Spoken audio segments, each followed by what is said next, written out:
mardi 17 janvier 2023, a été annoncée la mort de Sœur Andrée. La doyenne de l'humanité s'est éteinte à l'âge de 118 ans dans une maison de retraite à Toulon. Elle était la doyenne de l'humanité. Sœur Andrée est morte à l'âge de 118 ans, dans la nuit du lundi 16 janvier au mardi 17 janvier 2023. De son vrai nom, Lucille Randon avait posé ses valises dans une maison de retraite située à Toulon depuis 13 ans.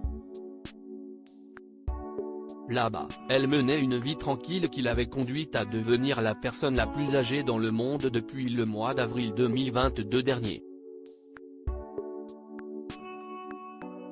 Avant elle, c'était Kane Tanaka, une japonaise qui était la doyenne de l'humanité. Elle avait ressenti une fierté et un désastre à la fois en apprenant qu'elle lui succédait, oui, parce que je voudrais rendre aux autres ce qu'ils m'ont donné. J'aimais m'occuper des autres, j'aimais faire danser les enfants, et je ne peux plus, avait-elle déploré. Sœur Andrée est partie comme dans une libération, selon David Tavella, chargé de communication de la maison de retraite dans laquelle elle se trouvait. Elle est décédée à 2 h du matin. Il y a une grande tristesse mais elle le voulait, c'était son désir de rejoindre son frère adoré. Pour elle, si est une libération, a-t-il expliqué. Sœur Andrée, une longue vie institutrice et infirmière à la retraite, Lucille Randon était diminuée depuis quelques années.